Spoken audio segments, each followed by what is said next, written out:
একদিন এক শিক্ষক ক্লাসে সবার মাঝে দাঁড়িয়ে বললেন, আজ আমরা একটা খেলা খেলব। তোমাদের সবার লাঞ্চ বক্স আমি এক এক করে দেখব। যার খাবার সবচেয়ে স্বাস্থ্যকর, পরিচ্ছন্ন আর ভালোভাবে গুছানো থাকবে তাকে আমি দেব একটি সুন্দর স্কুল ব্যাগ। শুনেই গোটা ক্লাসে হইচই পড়ে গেল। সবাই উচ্ছ্বাসিত। যে যার ব্যাগ থেকে লাঞ্চ বক্স বের করে সাজিয়ে গুছিয়ে বেঞ্চের উপর রাখছে। কেউ কেউ আবার বক্সের ভিতরের খাবার আর একটু পরিপাটি করার চেষ্টায় ব্যস্ত। সবার মাঝে শুধু একজন, নাম উর্মি, চুপ করে বসেছিল, চোখে মুখে চাপা সংকোচ। শিক্ষক একে একে সবার টিফিন পরীক্ষা করলেন। কেউ এনেছে খিচুড়ি, কেউ মাছ ভাত, কেউ বিরিয়ানি, কেউ বা মুরগির ঝোল। শিক্ষক সবার শেষে এসে দাঁড়ালেন উর্মির সামনে। তোমার লাঞ্চ বক্স কোথায় মা?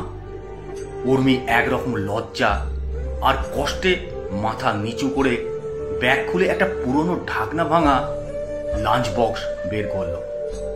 শিক্ষক সেটা খুলে দেখলেন ভিতরে কিছুই নেই। উর্মির চোখে জল এসে গেল।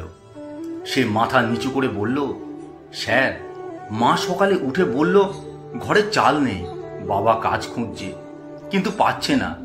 সকালে এক গ্লাস জল খেয়ে স্কুলে চলে এসেছি। পুরো ক্লাস স্তব্ধ, কারো মুখে কোনো শব্দ নেই। যাদের লাঞ্চ বক্সে ছিল বাহারি খাবার তাদের চোখেও একটা অপরাধ বোধের ছায়া। শিক্ষক ধীরে ধীরে বললেন, আজকের খেলার নিয়ম কিছুটা বদলে দিলাম। এখন আমি যে ব্যাগটি উপহার দেব সেটা পাবে সেই যার লাঞ্চ বক্সে সবচেয়ে বেশি অধ্যাবসায় আর সাহস আর ভালোবাসা আছে। তারপর তিনি ব্যাগটা নিয়ে এগিয়ে গেলেন উর্মির দিকে। ব্যাগটা উর্মিকে দিলাম, কারণ ও আমাদের শেখালো কিভাবে খালি পেট নিয়েও মাথা উঁচু করে দাঁড়াতে হয়। উর্মি কাঁদতে কাঁদতে ব্যাগটা গ্রহণ করলো।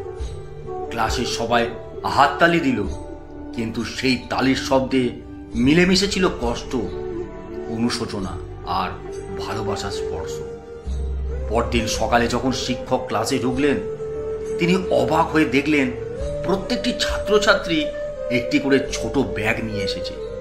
কারো ব্যাগে চাল, কারোরটায় ডাল, কেউ এনেছে আলু, কেউ তেল, কেউ বা লবণ। উর্মির বেঞ্চের পাশে গিয়ে সুমন নামের এক ছাত্র বলল, স্যার, আমরা ক্লাসে সবাই মিলে একটা বন্ধুত্বের উপহার বানিয়েছি। এই জিনিসগুলো আমরা উর্মির বাড়িতে নিয়ে যাব, যাতে ওদের কষ্ট একটু হলেও কমে। শিক্ষক কিছু বললেন না, তার চোখ দিয়ে টপ টপ করে জল পড়ছে।